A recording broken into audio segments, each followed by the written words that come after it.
start fighting the slugs. We are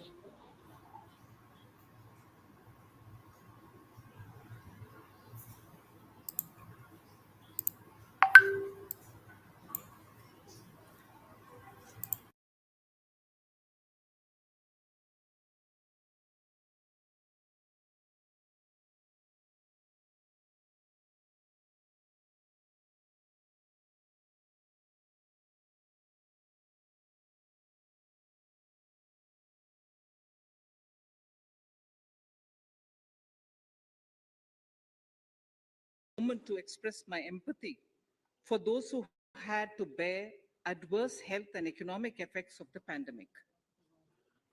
The overall sharp rebound and recovery of the economy is reflective of our country's strong resilience.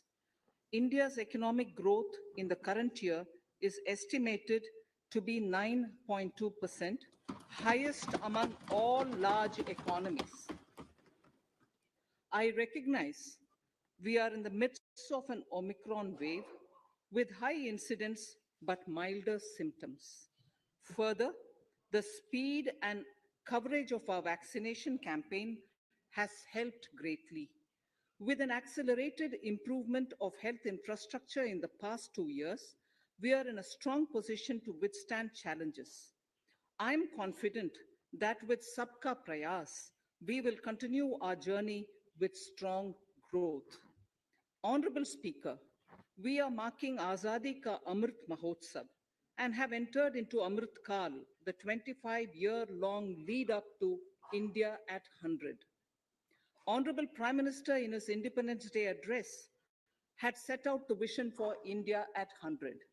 By achieving certain goals during Amrit Kal, our government aims to attain this vision.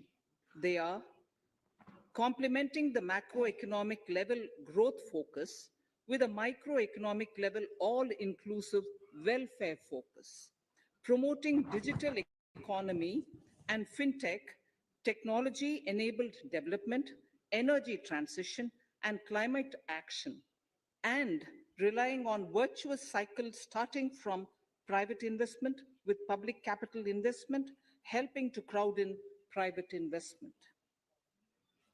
Since 2014, our government's focus has been on empowerment of citizens, especially the poor and the marginalized. Measures have included programs that have provided housing, electricity, cooking gas, and access to water. We also have programs for ensuring financial inclusion and direct benefit transfers. We are committed to strengthening the abilities of the poor to tap all opportunities. Our government constantly strives to provide the necessary ecosystem for the middle classes, a vast and wide section which is populated across various middle income brackets, to make use of the opportunities they so desire. This budget seeks to lay the foundation and give a blueprint to steer the economy over Amritkal of the next 25 years, from India at 75 to India at 100. It continues to build on the vision drawn in the budget of 21-22. Its fundamental tenets, which included transparency of financial statement and fiscal position, reflect the government's intent, strengths, and challenges. This continues to guide us. The initiatives of the last year's budget have seen significant progress and have been provided with adequate allocations in this budget as well. The strengthening of health infrastructure, speedy implementation of the vaccination program, and the nationwide resilient response to the current wave of the pandemic are evident for all. The productivity linked incentive in 14 sectors for achieving the vision of Atmanirbhar Bharat has received excellent response, with potential to create 60 lakh new jobs and an additional production of 30 lakh crore during next 5 years. Towards implementation of the new public sector enterprise policy, the strategic transfer of ownership of Air India has been completed. The strategic partner The strategic partner for Neelanchal Ispat Nigam Limited has been selected. The public issue of the LIC is expected shortly. Others too are in the process for 2022-23. Please The no, National Bank आपको for पर्याप्त मौका, पर्याप्त अवसर मिलेगा। बेटे बेटे टिप्पणी मत कीजिए। the National Bank for Infrastructure Development and National Asset Reconstruction Company have commenced their activities. Honorable Speaker, sir, Budget 2021-22 had provided a sharp increase in provision for public investment or capital expenditure. Throughout the year, with the Honorable Prime Minister guiding the implementation, our economic recovery is continuing to benefit from the multiplier effect.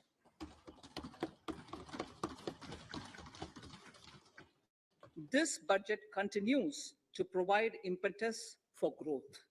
It lays a parallel track of one, a blueprint for the Amrit Kal, which is futuristic and inclusive. This will directly benefit our youth, women, farmers, the scheduled castes, and the scheduled tribes. And number two, big private public investment. Number two, big public investment for modern infrastructure, readying for India at 100. This shall be guided by PM Gati Shakti and be benefited by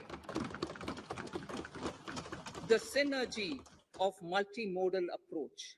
Moving forward on this parallel track, we lay the following four priorities: PM Gati Shakti, inclusive development, productivity enhancement and investment, sunrise opportunities, energy transition, and climate action, and four, financing of investments.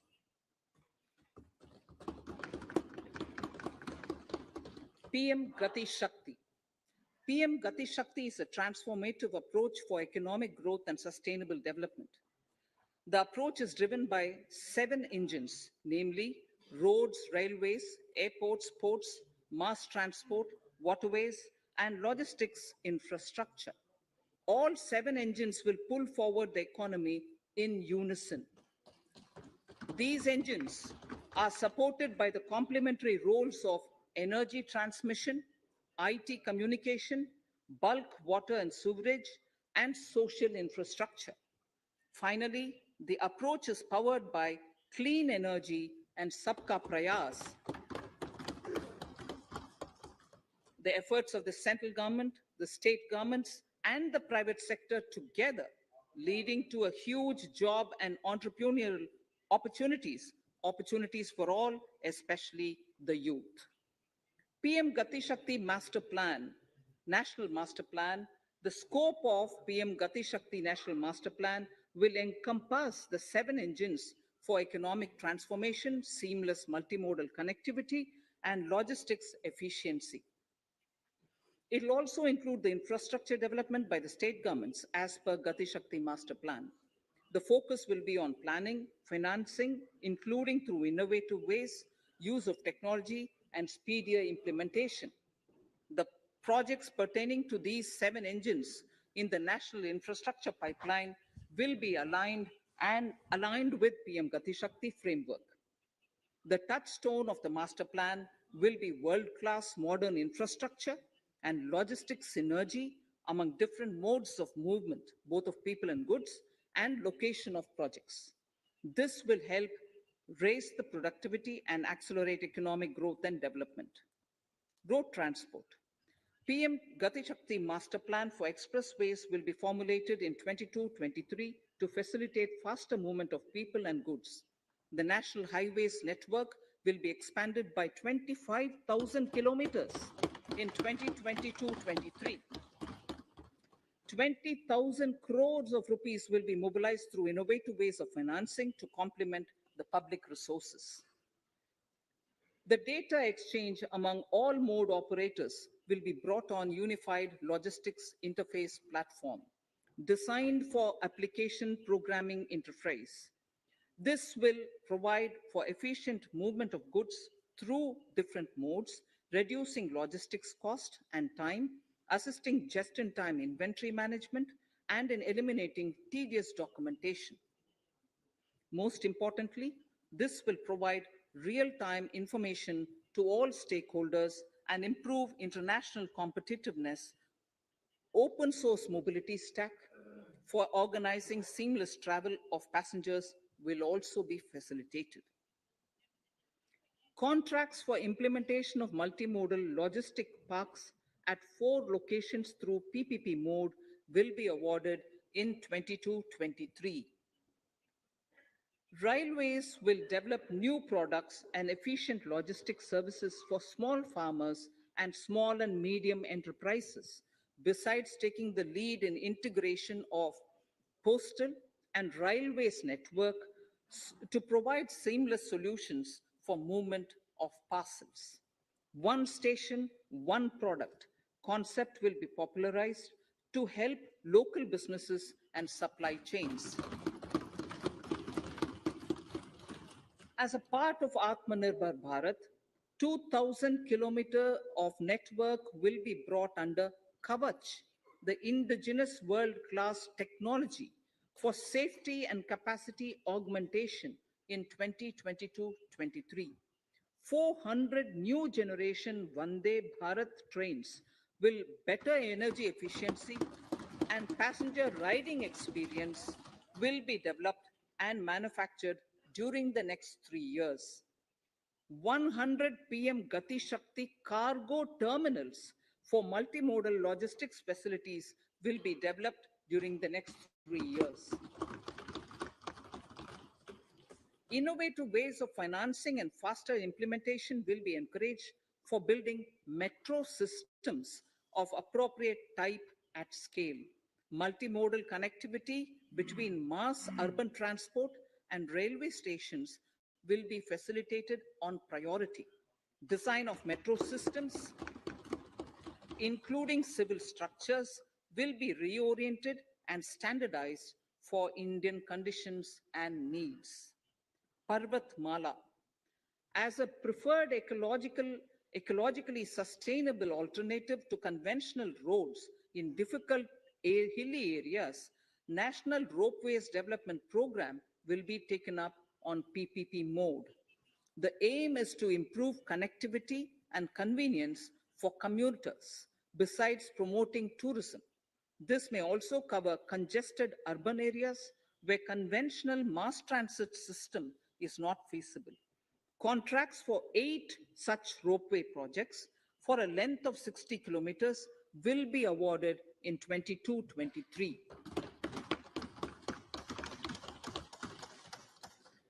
With technical support from the Capacity Building Commission, central ministries, state governments, and their infra agencies will have their skills upgraded. This will ramp up capacity in planning, design, financing, including innovative ways, and implementation management of the PM Gati Shakti infrastructure projects. Inclusive development, our second priority. Agriculture.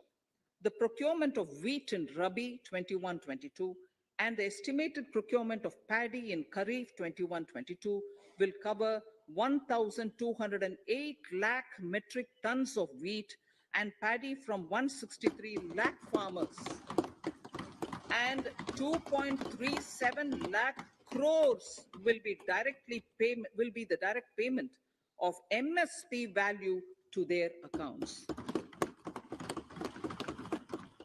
Chemical-free natural farming will be promoted throughout the country with a focus on farmers' lands in 5-kilometer wide corridors along the river Ganga at the first stage. 2023 has been announced as the International Year of Millets. Support will be provided for post-harvest value addition, enhancing domestic consumption, and for branding millet products nationally and internationally. To reduce our dependence on import of oil seeds, a rationalized and comprehensive scheme to increase domestic production of oil seeds will be implemented. for delivery of digital and high-tech services to farmers with involvement of public sector research and extension institutions, along with private agri-tech players and stakeholders of agri-value chains, a scheme in PPP mode will be launched.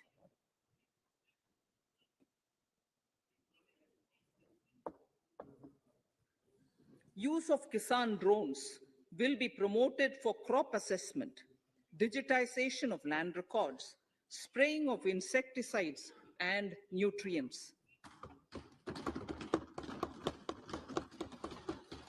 States will be encouraged to revise syllabi of agricultural universities to meet the needs of natural, zero budget, and organic farming, modern day agriculture, value addition, and management. A fund with blended capital raised under the co-investment model will be facilitated through the NABARD. This is to finance startups for agriculture and rural enterprise relevant for farm produce value chain.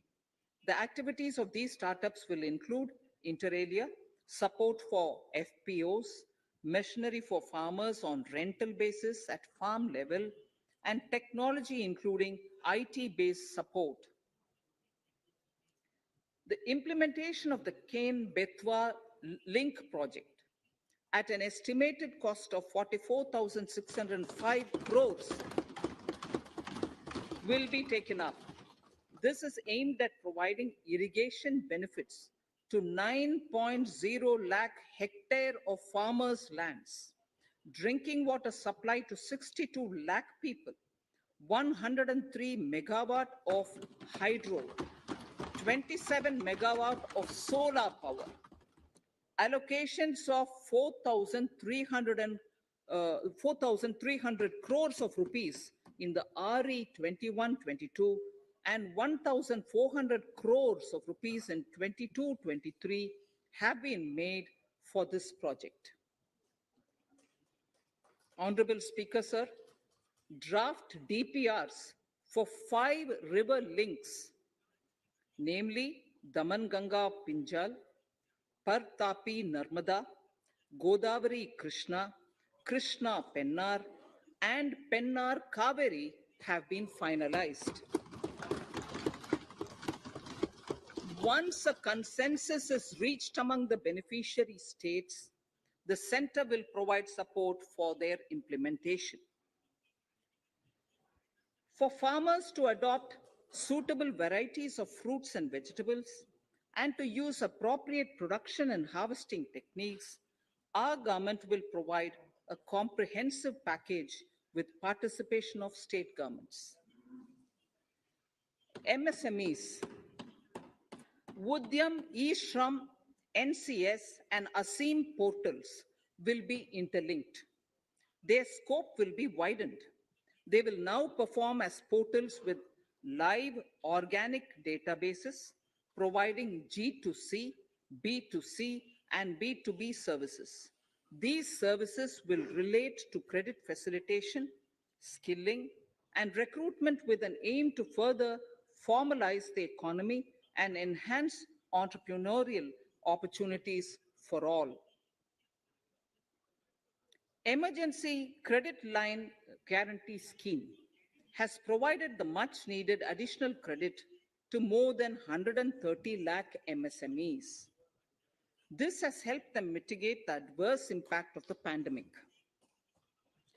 The hospitality and related services, especially those by micro and small enterprises, are yet to regain their pre-pandemic level of business.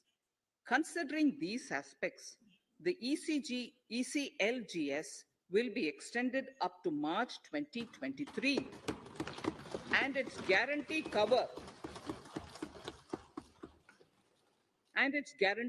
will be expanded by 50,000 crores of rupees to total cover of 5 lakh crores.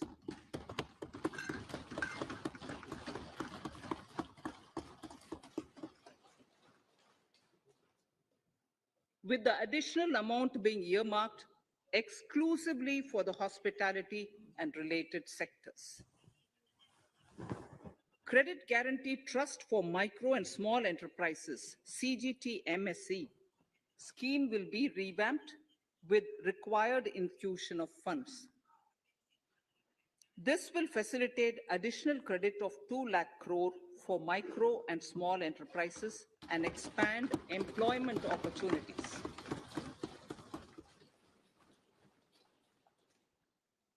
Raising and accelerating MSME performance ramp program will outlay of 6,000 crore over 5 years will be rolled out.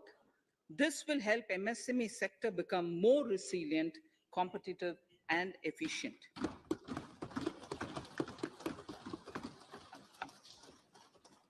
Skilling programs and partnership with the industry will be reoriented to promote continuous skilling avenues, sustainability, and employability. The National Skill Qualification Framework will be aligned with dynamic industry needs. Digital ecosystem for skilling and livelihood, the Desh Stack e-portal, will be launched. This aims to empower citizens to skill, reskill, or upskill through online training. It will also provide API-based trusted skill credentials, payment and discovery layers to find relevant jobs and entrepreneurial opportunities. Startups will be promoted to facilitate drone Shakti through varied applications and for drone as a service. In select ITIs in all states, the required courses for skilling will be started. Due to the pandemic induced closure of schools, our children, particularly in the rural areas and those from scheduled castes and scheduled tribes and other weaker sections, have lost almost 2 years of formal education. Mostly, these are children in government schools. We recognize the need to impart supplementary teaching and to build a resilient mechanism for education delivery. For this purpose, One Class, One TV channel program of PM E-Vidya will be expanded from 12 to 200 TV channels. This will enable all states to provide supplementary education in regional languages for classes 1 to 12.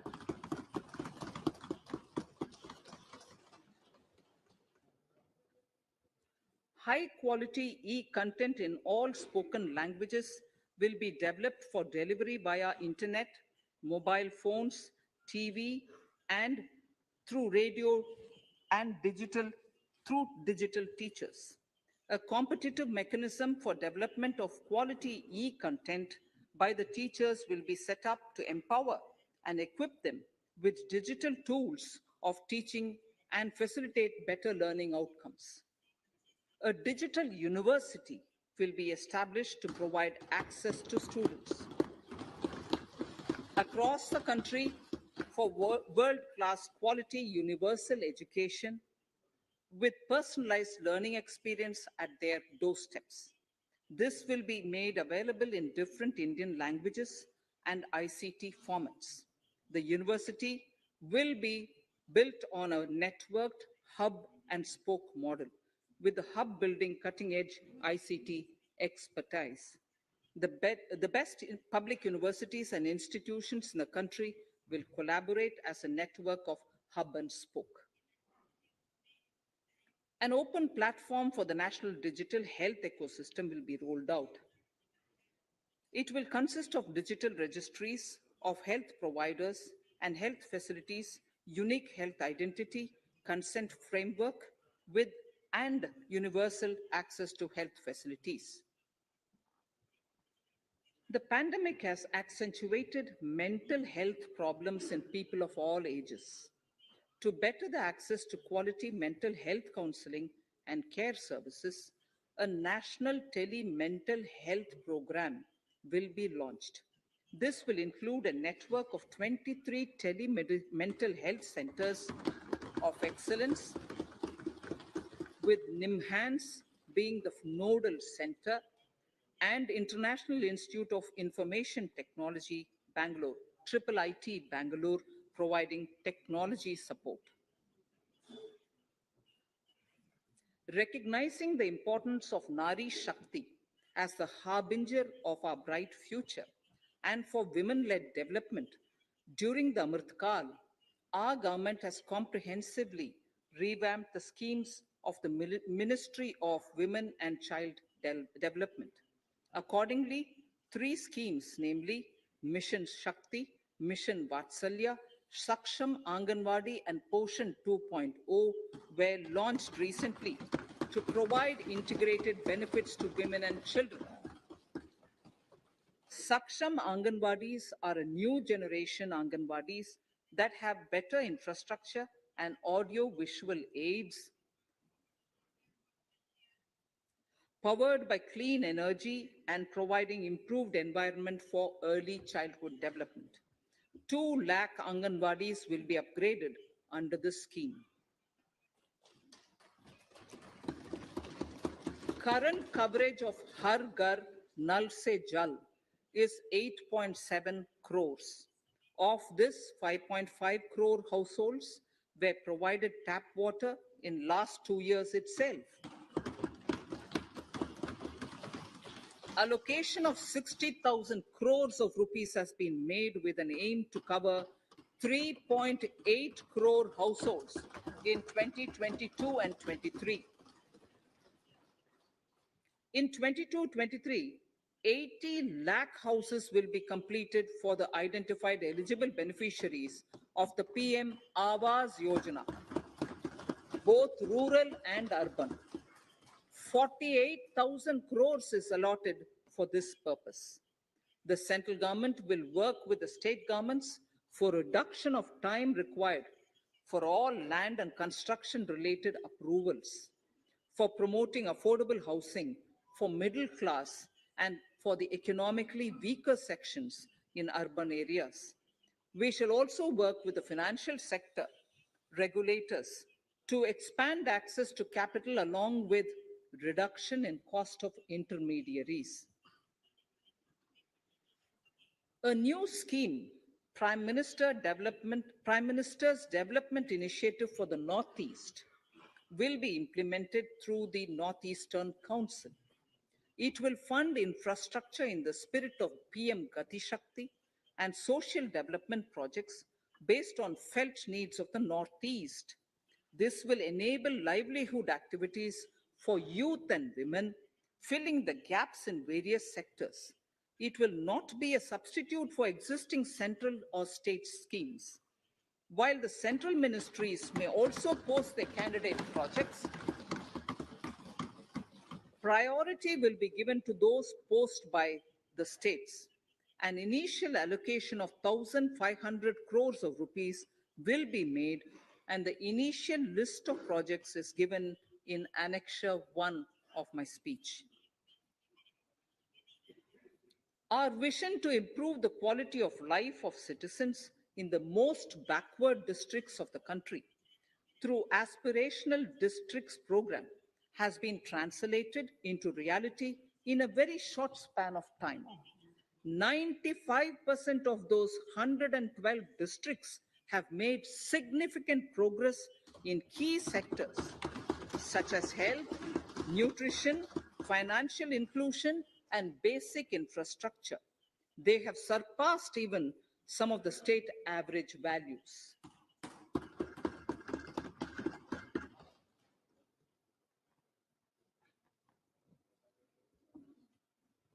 However, in those districts, some blocks continue to lag.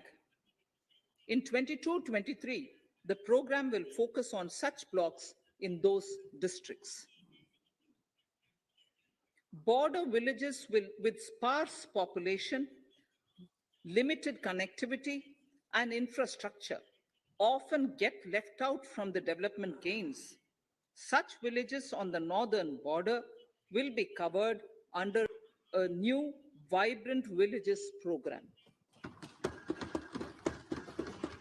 The activities will include construction of village infrastructure, housing, tourist centers, road connectivity, provisioning of decentralized renewable energy, direct to home access for Doordarshan and educational channels, and support for their livelihood generation. Additional funding for these activities will be provided. Existing schemes will be converged. We will define their outcomes and monitor them on a constant basis. In 2022, 100% of 1.5 lakh post offices will come on the core banking system, enabling financial inclusion and access to accounts through net banking, mobile banking, ATMs, and also provide online transfer of funds between post office accounts and bank accounts. This will be helpful, especially for farmers and senior citizens in rural areas, enabling interoperability and financial inclusion. Honorable Speaker, sir, in recent years, digital banking, digital payments, and fintech innovations have grown at a rapid pace in the country. Government is continuously encouraging these sectors to ensure that the benefits of digital banking reach every nook and corner of the country in a consumer-friendly manner. Taking forward this agenda and to mark 75 years of our independence, it is proposed to set up 75 digital banking units in 75 districts of the country by scheduled commercial banks. The financial support for digital payment ecosystem announced in the previous budget will continue in 22-23 as well. This will encourage further adoption of digital payments. There will also be a focus to promote use of payment platforms that are economical and user-friendly. Sir, I move to the next priority. In recent years, over 25,000 compliances were reduced and nearly 1,500 union laws were repealed. This is the result of our government's strong commitment for minimum government and maximum governance. 1,486 union laws were repealed. Our trust in the public and ease of doing business is what is highlighted here. For the Amrit Kal, the next phase of ease of doing business 2.0, and ease of living will be launched. In our endeavor to improve productive efficiency of capital and human resources, we will follow the idea of trust-based governance. The new phase will be guided by an active involvement of the states, digitization of manual processes and interventions, integration of the central and state level systems through IT bridges, a single point access for all citizen-centric services, and standardization and removal of overlapping compliances, crowdsourcing of suggestions, and ground level assessment of the impact with active involvement of citizens and businesses will be encouraged. A single window portal, Parivesh, for all green clearances was launched in 2018. It has been instrumental in reducing the time required for approvals significantly. The scope of this portal will be expanded to provide information to the applicants based on location of units. Information about specific approvals will be provided. It'll enable application for all 4 approvals through a single form and tracking of the process through Centralized Processing Center Green, CPC Green. E-passports. The issuance of e-passports using embedded chip and futuristic technology will be rolled out in 22-23 to enhance the convenience for the citizens in their overseas travel. By the time of India at 100, nearly half our population is likely to be living in urban areas. To prepare for this, orderly urban development is of critical importance. This will help realize the country's economic potential, including livelihood opportunities for the demographic dividend. For this, on the one hand, we need to nurture the megacities and their hinterlands to become current centers of economic growth. On the other, we need to facilitate tier 2 and tier 3 cities to take on the mantle in the future. This would require us to reimagine our cities into centers of sustainable living with opportunities for all, including women and our youth. For this to happen, urban planning cannot continue with a business as usual approach. We plan to steer a paradigm change. A high level committee of reputed urban planners, urban economists, and institutions will be formed to make recommendations on urban sector policies, capacity building, planning, implementation, and governance. For urban capacity building, support will be provided to the states. Modernization of building bylaws, town planning schemes, transit oriented development will be implemented. This will facilitate reforms for people to live and work closer to the mass transit systems. The central government's financial support for mass transit projects and Amrit scheme will be leveraged for formulation of action plans and their implementation for facilitating the TOD and TPS by the states. For developing India-specific knowledge in urban planning and design, and to deliver certified training in these areas, up to 5 existing academic institutions in different regions will be designated as centers of excellence. These centers will be provided endowment fund of 250 crore each. In addition, the AICTE will take the lead to improve syllabi, quality, and access of urban planning courses in other institutions. We will promote a shift to use of public transport in urban areas. This will be complemented by clean tech and governance solutions, special mobility zones with zero fossil fuel policy and EV vehicles. Battery swapping policy. Considering the constraint of space in urban areas, for setting up charging stations at scale, a battery swapping policy will be brought out and interoperability standards will be formulated.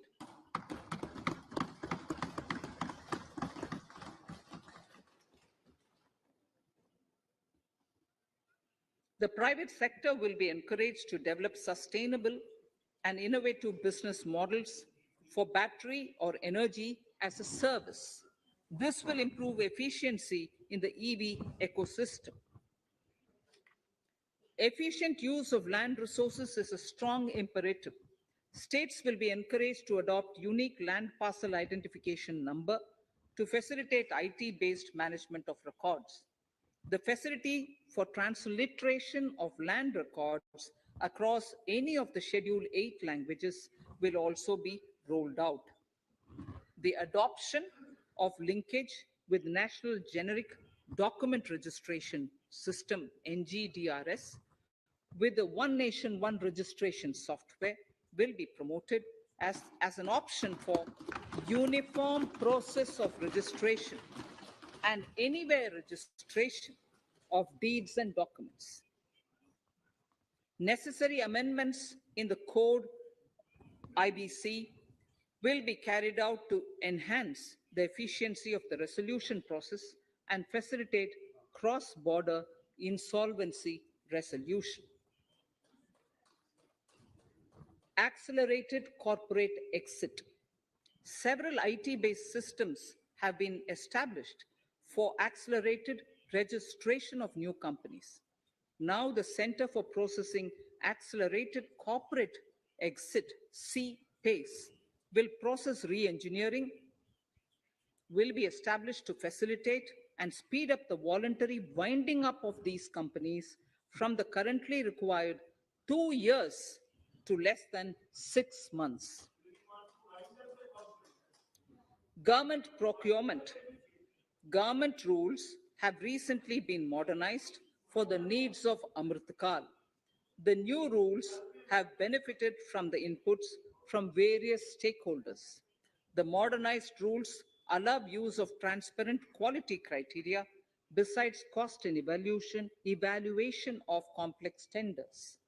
Provisions have been made for payment of 75% of running bills mandatorily within 10 days and for encouraging settlements of disputes through conciliation. As a further step to enhance transparency and to reduce delays in payments, a completely paperless, end to end online e bill system will be launched for use by all central ministries for their procurements. The system will enable the suppliers and contractors to submit online their digitally signed bills and claims and track their status from anywhere. To reduce indirect cost for suppliers and work contractors, the use of surety bonds as a substitute for bank guarantee will be made acceptable in government procurements. Business as Business such as gold imports may also find this useful. IRDAI, insurance regulator, has given the framework for issue of surety bonds by insurance companies. AVGC Promotion Task Force. The animation, visual effects, gaming, and comic, the AVGC sector, offers immense potential to employ youth. An AVGC Promotion Task Force with all stakeholders will be set up to recommend ways to realize this and build domestic capacity for serving our markets and the global demand. Telecom sector. Telecommunications in general and 5G technology in particular can enable growth and offer job opportunities. Required spectrum auctions will be conducted in 2022 to facilitate rollout of 5G's mobile services within 2022-23 by private telecom providers. A scheme for A scheme for design-led manufacturing will be launched to build a strong ecosystem for 5G as part of the production-linked incentive scheme. To enable affordable broadband and mobile service proliferation in rural and remote areas, 5% of annual collections under the Universal Service Obligation Fund will be allocated. This will provide and this will promote R&D and commercialization of technologies and solutions. Our vision is that all villages and their residents should have the same access to e-services, communication facilities, and digital resources as urban areas and their residents. The contracts for laying optical fiber in all villages, including remote areas, will be awarded under the BharatNet project through PPP in 22 and 23. Completion is expected in 2025. Measures will be taken to enable better and more efficient use of the optical fiber. Export promotion.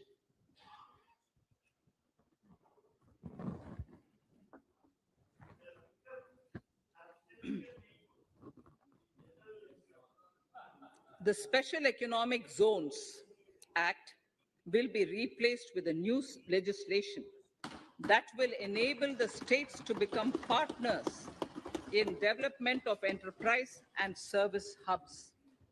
This will cover all large existing and new industrial enclaves to optimally utilize available infrastructure and enhance competitiveness of exports. Atmanirbharta in defense. Our government is committed to reducing imports and promoting Atmanirbharta in equipment for the armed forces. 68% of the capital procurement budget will be earmarked for domestic industry in 22-23, up from 58% in 21-22. Defense R&D will be opened up for industry, startups, and academia, with 25% of defense R&D budget earmarked.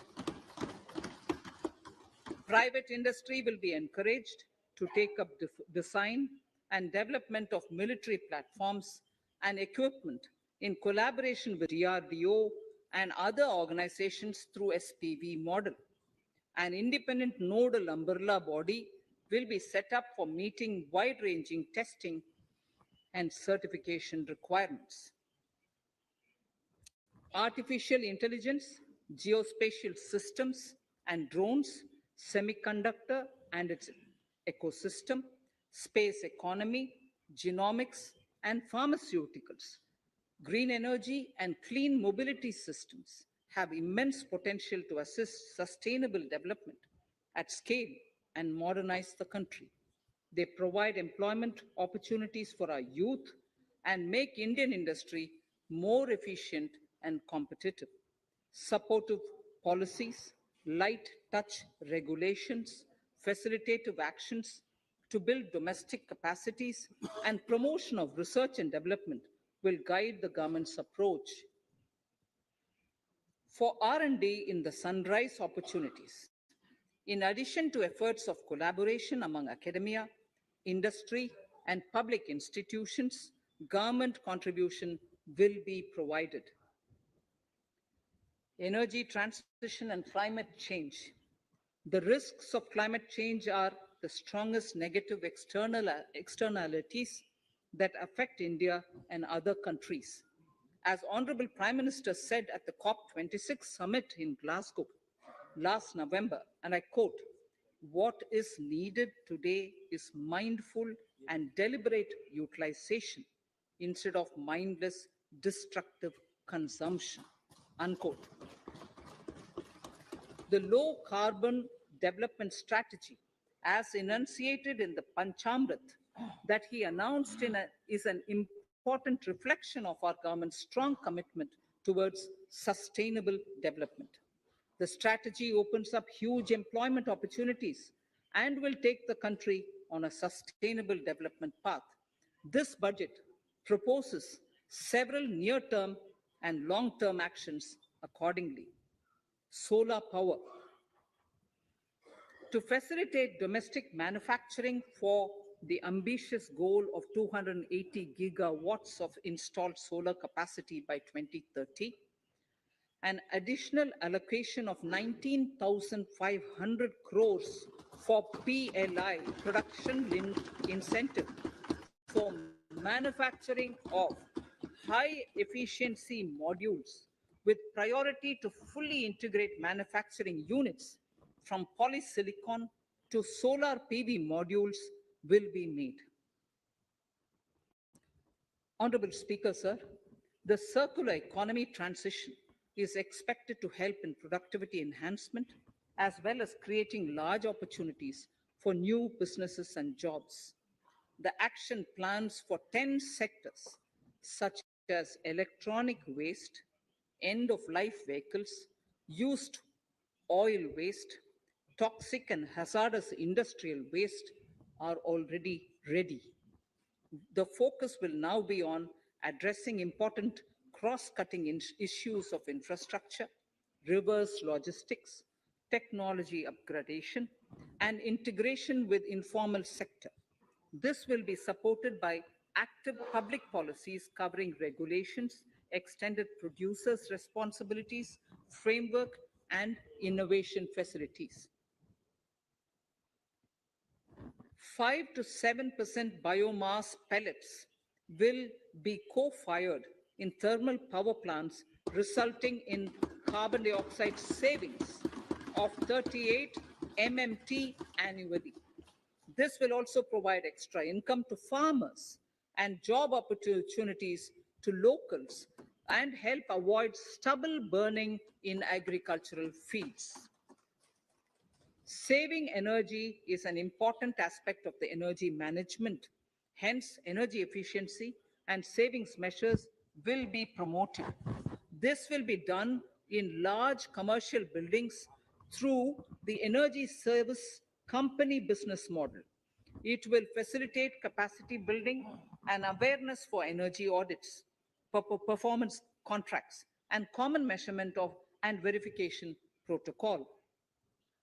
4 pilot projects for coal gasification and conversion of coal into chemicals required for the industry will be set up to evolve technical and financial viability. The policies and required legislative changes to promote agroforestry and private forestry will be brought in. In addition, financial support will be provided to farmers belonging to scheduled castes and scheduled tribes who want to take up agroforestry.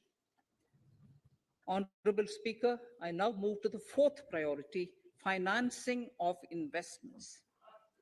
Capital investment holds the key to speedy and sustainable economic revival and consolidation through its multiplier effect.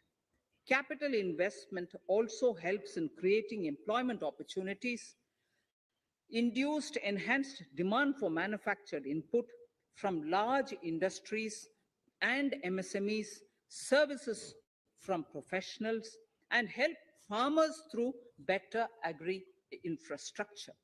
The economy has shown strong resilience to come out of the effects of the pandemic with high growth. However, we need to sustain that level to make up for the setback of 2020-2021. As outlined in para 5 earlier, the virtuous cycle of investment requires public investment to crowd in private investment. At this stage, private investments seem to require that support to rise to their potential and to the needs of the economy. Public investment must continue to take the lead and pump prime the private investment and demand in 2022-23.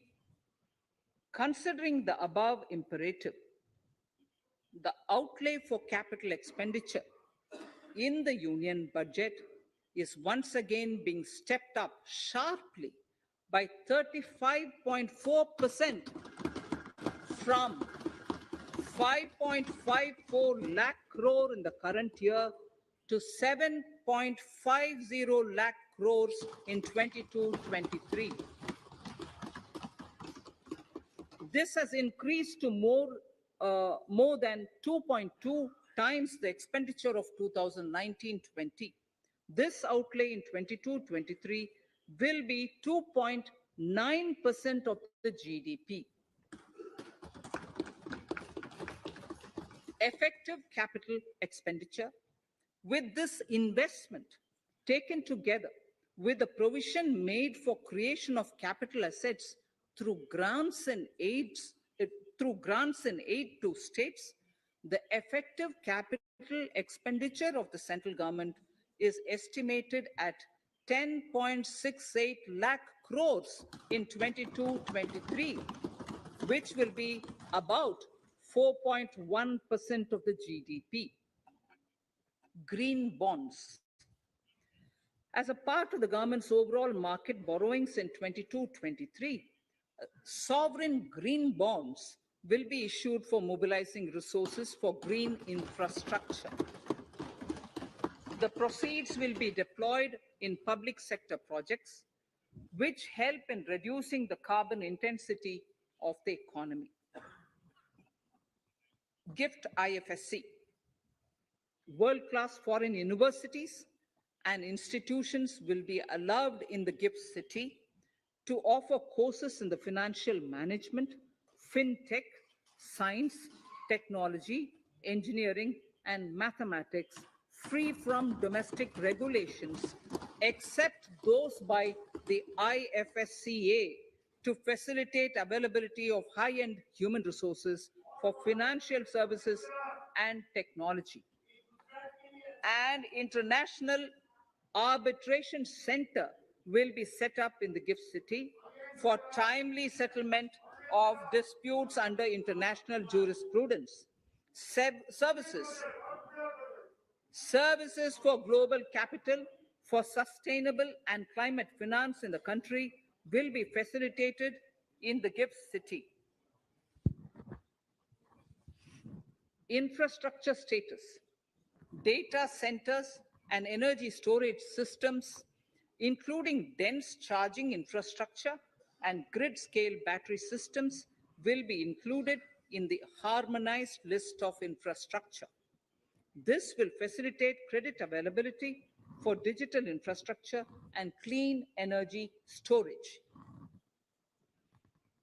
Venture capital and private equity invested more than 5.5 lakh crores last year, facilitating one of the largest startup growth system. Scaling up this investment requires a holistic examination of regulatory and other frictions. An expert committee will be set up to examine and suggest appropriate measures. Government-backed funds, NIIF and SIDBI, Fund of Funds, have provided scale capital, creating a multiplier effect. For encouraging important sunrise sectors such as climate action, deep tech, digital economy, pharma, and agri-tech, the government will promote these thematic funds for blended finance, with the government share being limited to 20% and the funds being managed by private fund managers. For financing the infrastructure needs, the stepping up of public investment will need to be complemented by private capital at a significant scale. Measures will be taken to enhance financial viability of projects, including PPP, with technical and knowledge assistance from multilateral agencies. Enhancing financial viability shall also be obtained by adopting global best practices, innovative ways of financing, and balanced risk allocation. Digital rupee.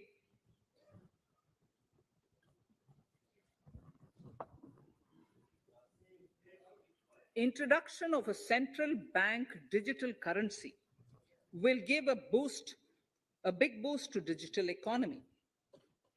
Digital currency will also lead to a more efficient and cheaper currency management system.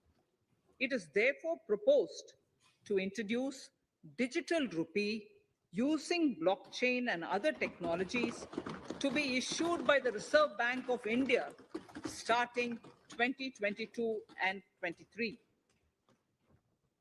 Financial assistance to states for capital investment.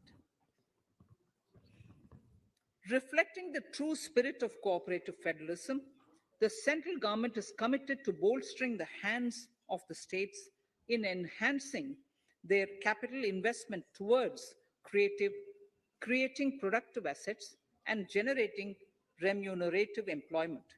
The scheme for financial assistance to states for capital investment has been extremely well received by the states.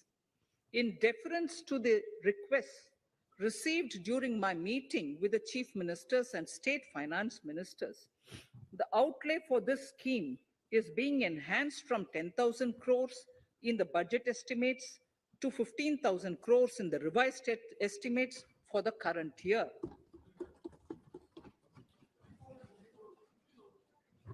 For 22-23,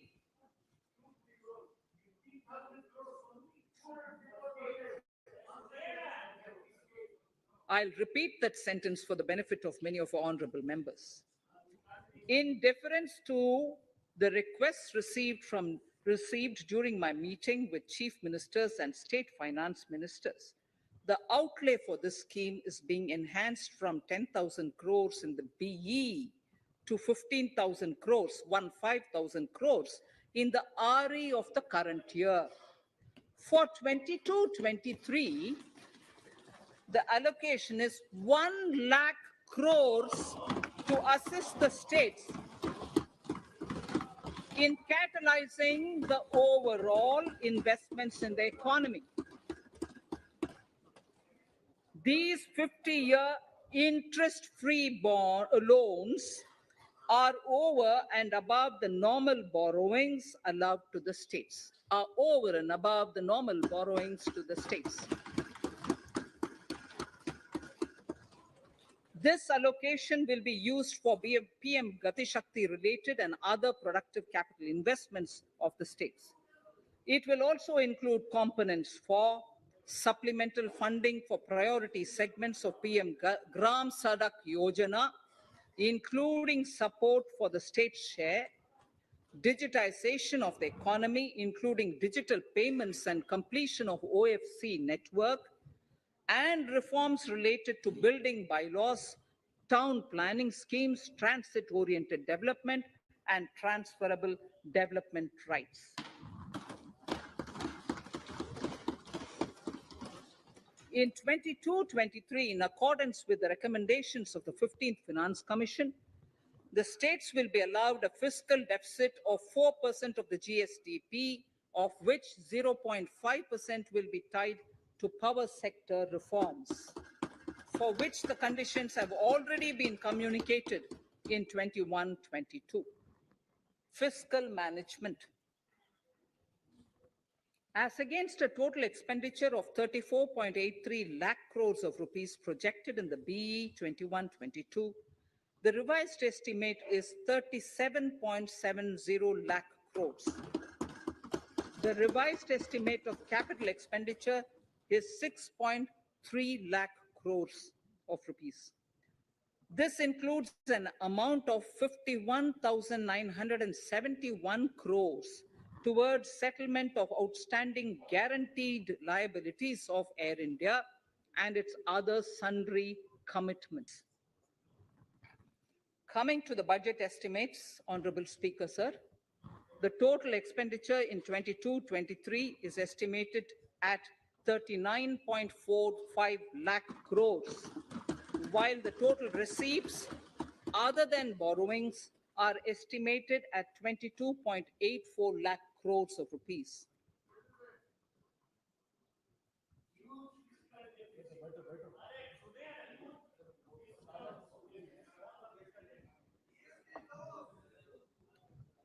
The revised fiscal deficit, Honorable Speaker, in the current year is estimated at 6.9% of the GDP, as against 6.8% projected in the budget estimates. The fiscal deficit is in 22-23 is estimated at 6.4% of the GDP, which is consistent with the broad path of the fiscal consolidation announced by me last year to reach a fiscal deficit level below 4.5% by 25-26. While setting the fiscal deficit level in 22-23, I am conscious of the need to nurture growth through public investment to become stronger and sustainable. I will now move to part B of my speech.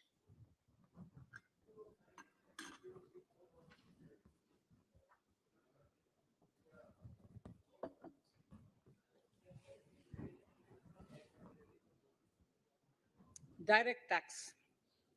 Honorable Speaker, sir, I take this opportunity to thank all the taxpayers of our country who have contributed immensely and strengthened the hands of the government in helping their fellow citizens in this hour of need. So I have brought in a little verse from the Mahabharata. I wouldn't spend more time reading because I would like the speech to get the enough time.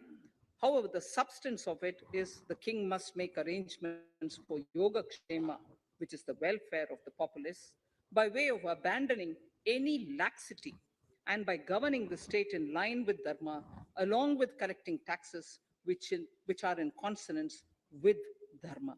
This is Mahabharata Shanti Parva Adhyaya, Shloka 11 from 72. Drawing wisdom from our ancient texts, we continue on the path to progress. The proposals in this budget, while continuing with our declared policy of stable and predictable tax regime, intend to bring more reforms that will take ahead our vision to establish a trustworthy tax regime. This will further simplify the tax system, promote voluntary compliance by taxpayers, and reduce litigation. Introducing new updated return. India is growing at an accelerated pace and people are undertaking multiple financial transactions. The Income Tax Department has established a robust framework of reporting of taxpayers' transactions. In this context, some taxpayers may realize that they have committed omissions or mistakes in correctly estimating their income for tax payment. To provide an opportunity to correct such errors, I'm proposing a new provision permitting taxpayers to file an updated return on payment of additional tax. This updated return can be filed within 2 years from the end of the relevant assessment year.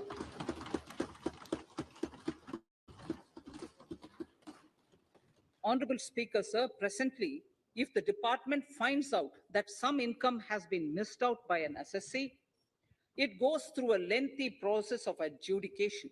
Instead, with this proposal now, there will be a trust repost in the taxpayers that will enable the assessee herself to declare the income that she may have missed out earlier while filing her return. Full details of the proposal are given in the finance bill. It is an affirmative step in the direction of voluntary compliance.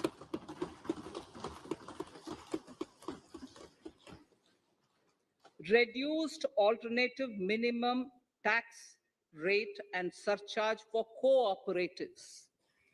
Currently, cooperative societies are required to pay alternate minimum tax at the rate of 18 and 1.5%. However, companies pay the same rate, the same, which is the alternate minimum tax, at the rate of 15%. To provide a level playing field between cooperative societies and companies, I propose to reduce this rate for the cooperative societies also to 15%. Honorable Speaker, sir, I also propose to reduce the surcharge on cooperative societies from the present 12% to 7% for those having total income of more than 1 crore and up to 10 crores. This would help in enhancing income of cooperative societies and its members who are mostly from the rural and from farming communities. Tax relief to persons with disability. The parent or guardian of a differently abled person can take an insurance scheme for such person. The present law provides for deduction to the parent or guardian only if the lump sum payment or annuity is available to the differently abled person on the death of the subscriber, that is the parent or the guardian. There could be situations where the differently abled dependent may need payment of annuity or lump sum amount even during the lifetime of their parent or guardian. I propose thus to allow the payment of annuity and lump sum amount to the differently abled dependent during the lifetime of the parent and guardians, that is parent or guardians, attaining the age of 60 years. Parity between employees of the state and central governments. At present, the central government contributes 14% of the salary of its employee to the National Pension System, NPS, Tier 1. This is allowed as a deduction in computing the income of the employee. However, such deduction is allowed only to the extent of 10% of the salary in case of employees of the state governments. To provide equal treatment to both central and state government employees, I propose to increase the tax deduction limit from 10% to 14% on employers' contribution to the MPS account of state government employees as well. This would help in enhancing the social security benefits of the state government employees and bring them at par with central government employees. Incentives for startups. Startups have emerged as drivers of growth for our economy. Over the past few years, the country has seen a manifold increase in successful startups. Eligible startups established before 31/3/2022 had been provided a tax incentive for 3 consecutive years out of the 10 years from incorporation. In view of the COVID pandemic, I propose to extend the period of incorporation of the eligible startup by 1 more year, that is up to 31/3/2023, for providing such tax incentives.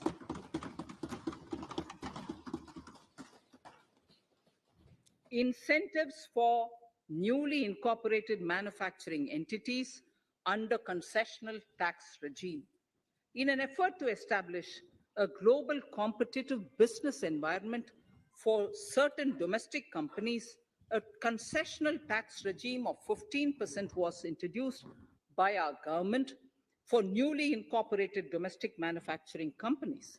I propose to extend the last date for commencement of manufacturing or production under Section 115B by 1 more year, that is from 31st March 2023 to 31st March 2024.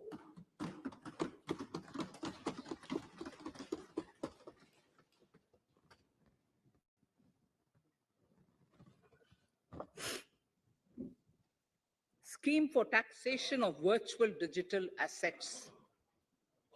There has been a phenomenal increase in transaction in virtual digital assets. The magnitude and frequency of these transactions have made it imperative to provide for a specific tax regime.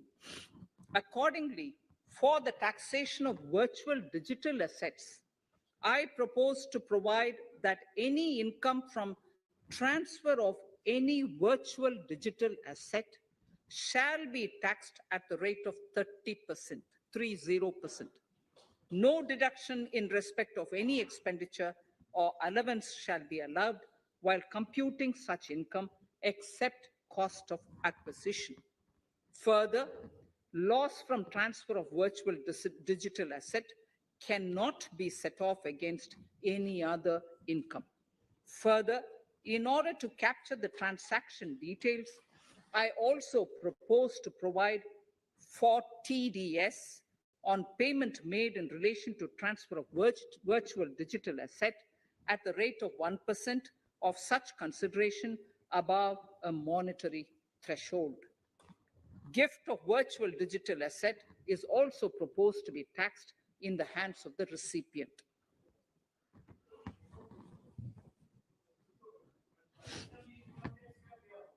Litigation management to avoid repetitive appeals by the department. It has been observed that a lot of time and resources are consumed in filing of appeals which involve identical issues. Taking forward our policy of sound litigation management, I propose to provide that if a question of law in the case of an assessee is identical to a question of law which is pending in the appeal before a jurisdictional high court or Supreme Court, in any case, the filing of further appeal in the case of this assessee by the department shall be deferred till such a question of law is decided by the jurisdictional high court or the Supreme Court. This will greatly help in reducing the repeated litigation between taxpayer and the department. Taking forward our efforts to further promote the IFSC, I hereby propose to provide that income of a non-resident from offshore derivative instruments or over-the-counter derivatives issued by an offshore banking unit, income from royalty and interest on account of lease of ship, and income received from portfolio management services in IFSC shall be exempt from tax subject to specified conditions. Rationalization of surcharge. In the globalized business world, there are several work contracts whose terms and conditions mandatorily require formation of a consortium. The members in the consortium are generally companies. In such cases, the income of these AOPs has to suffer a graded surcharge up to 37%, which is a lot more than surcharge on the individual companies. Accordingly, I propose to cap the surcharge of these AOPs at 15%, 15%. Further, the long-term capital gains on listed equity shares, units, etc., are liable to maximum surcharge of 15%, while other long-term capital gains are subjected to a graded surcharge, which goes up to 37%. I propose to cap the surcharge on long-term capital gains arising on transfer of any type of assets at 15%. This step will give a boost to startup community, and along with my proposal on the extended tax benefits to manufacturing companies and startups, reaffirms our commitment to Atmanirbhar Bharat. Clarification in relation to health and education cess as business expenditure. The income tax is not an allowable expenditure for computation of business income. This includes tax as well as surcharges.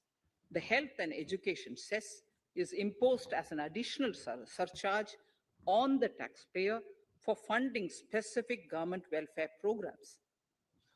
However, some courts have allowed health and education cess as business expenditure, which is against the legislative intent. To reiterate the legislative intent, I propose to clarify that any surcharge or cess on income and profits is not allowable as business expenditure. Deterrence against tax evasion. Honorable Speaker, sir, presently there is ambiguity regarding set-off of brought forward loss against undisclosed income detected in search operations.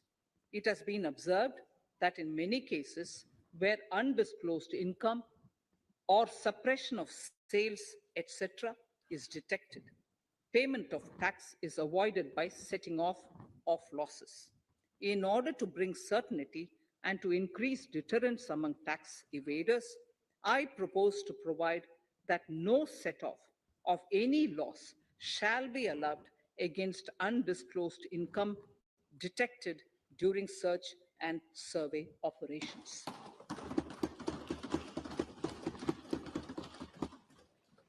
It has been noticed that as a business promotion strategy, there is a tendency on businesses to pass on benefits to their agents. Such benefits are taxable in the hands of the agents. In order to track such transactions, I propose to provide for tax deduction by the person giving benefits if the aggregate value of such benefits exceeds 20,000 rupees during the financial year. A few other changes are being made, the details of which are there in the finance bill.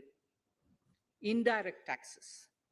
So, remarkable progress in GST.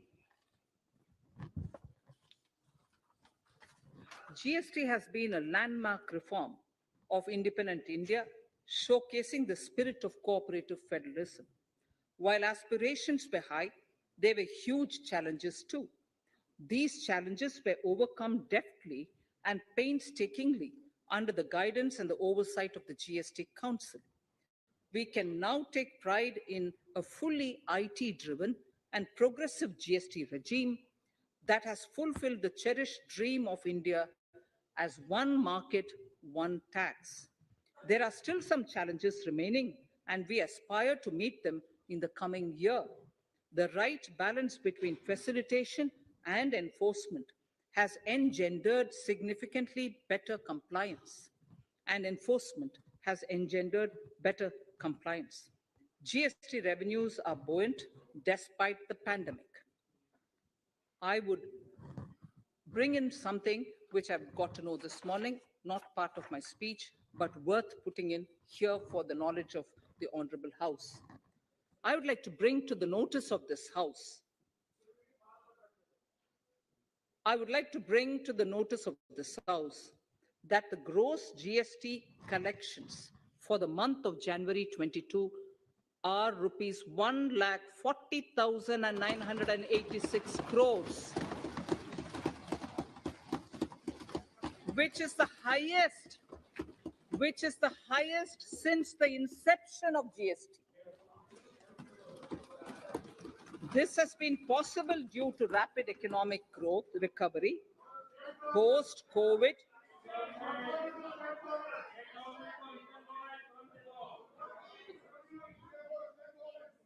This has been possible due to the rapid economic recovery post COVID, as well as various policy and administration undertaken by central and state tax administrations.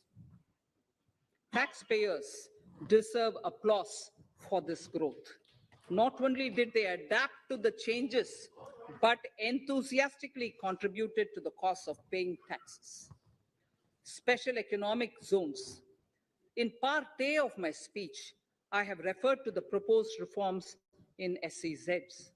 Alongside, we will also undertake reforms in customs administration of SEZs, and it shall henceforth be fully IT driven and function on the customs national portal with a focus on higher facilitation and with only risk-based checks. This will ease doing business by SEZ units considerably. This reform shall be implemented by 30th September 2022. Customs reforms and duty rate changes. Customs administration has reinvented itself over the years through liberalized procedures and infusion of technology. Faceless customs has been fully established. During COVID-19 pandemic, customs formation have done exceptional frontline work against all odds, displaying agility and purpose.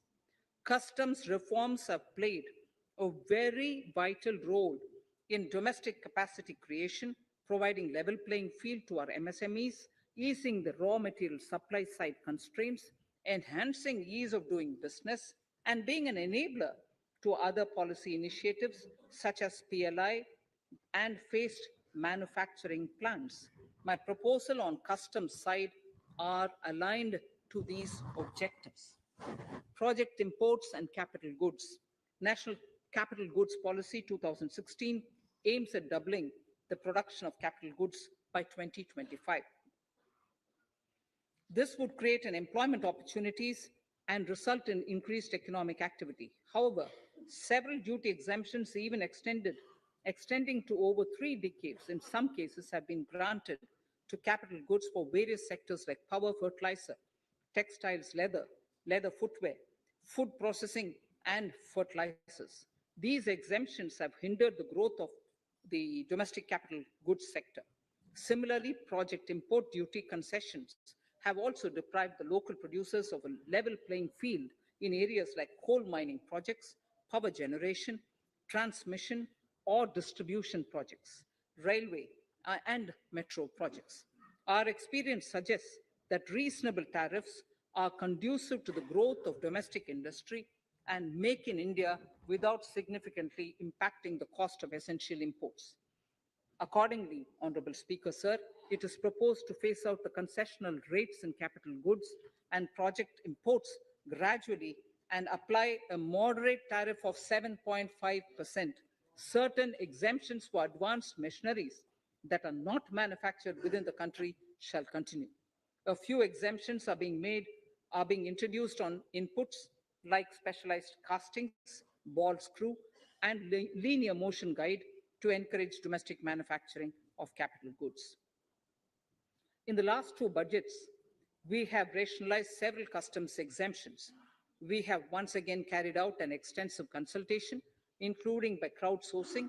As a result of these consultations, more than 350 exemption entries are proposed to be gradually phased out. These include exemptions on certain agricultural produce,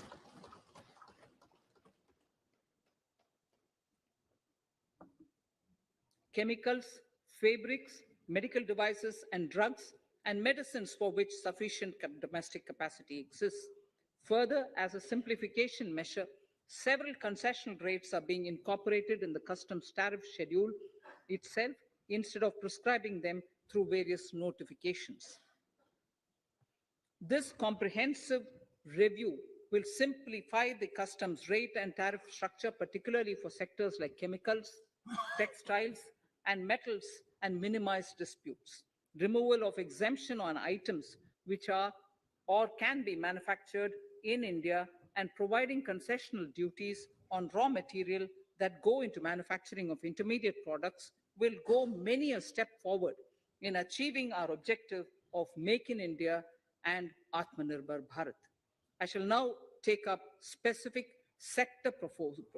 proposals, sector-specific proposals. Electronics. Electronic manufacturing has been growing rapidly. Customs duty rates are being calibrated to provide a graded rate structure to facilitate domestic manufacturing of wearable devices, hearable devices, and electronic smart meters. Duty concessions are being given to parts of transformer of mobile phone chargers and camera lens of mobile camera module and certain other such items. This will enable domestic manufacturing of high growth electronic items. Gems and jewelry. To give a boost to the gems and jewelry sector, customs duty on cut and polished diamonds and gemstones is being reduced to 5%. Simply sawn diamond would attract nil customs duty. To facilitate export of jewelry through e-commerce, a simplified regulatory framework shall be implemented by June this year to disincentivize import of undervalued imitation jewelry. The customs duty on imitation jewelry is being prescribed in a manner that a duty of at least 400 rupees per kg is paid on its import. Chemicals. Customs duty on certain critical chemicals, namely methanol, acetic acid, and heavy feedstocks for petroleum refining are being reduced, while duty is being raised on sodium cyanide, for which adequate capacity in the domestic arena exists. These changes will help in enhancing domestic value addition. MSMEs. Duty on umbrellas is being raised to 20%. Exemption to parts of umbrellas is being withdrawn. Exemption is also being rationalized on implements and tools for agricultural sector which are manufactured in India. Customs duty exemption given to steel scrap last year is being extended for another year to provide relief to MSME secondary steel producers.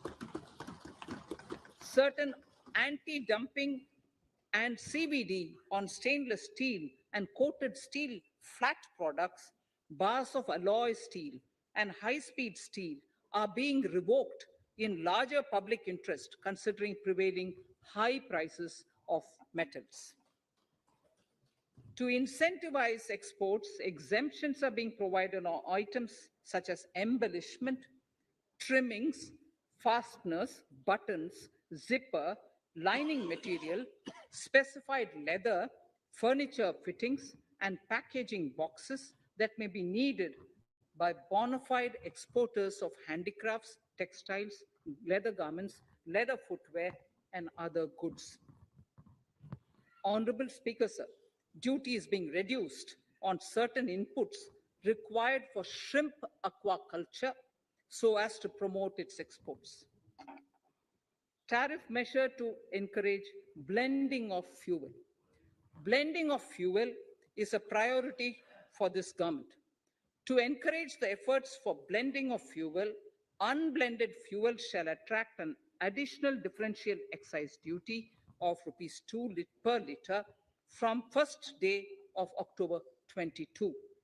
A few other changes are being made in duty rates, customs tariff, and customs law, the details of which are there in the finance bill. Mr. Speaker, sir, with these words, I commend the budget to this August House. Thank you. Item number item number 2 Shrimati Nirmala Sitharaman ji.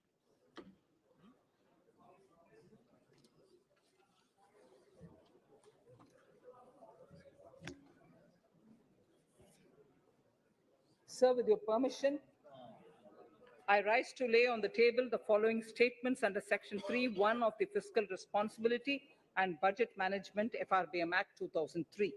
Medium-term fiscal policy cum fiscal policy strategy statement and macroeconomic framework statement. Item number 3 वित्त Sorry. विधेयक 2020 Nirmala Sitharaman ji. Sir, item number 3, Finance Bill. Sir, with your permission, I rise to move for leave to introduce the Finance Bill 2022. प्रश्न ये कि वित्त विधेयक को पुनर्स्थापित करने की अनुमति प्रदान की जाए। जो सदस्य इसके पक्ष में हाँ कहें, जो सदस्य विरोध में ना कहें। मेरे विचार में निर्णय हाँ वालों के पक्ष में, हाँ वालों के पक्ष में। माननीय मंत्री जी, वित्त विधेयक को पुनर्स्थापित करें। Sir, I introduce the bill. सभा की कार्रवाई कल बुधवार दिनांक 2 फरवरी 2022 को 4:30 बजे तक के लिए स्थगित की जाती है।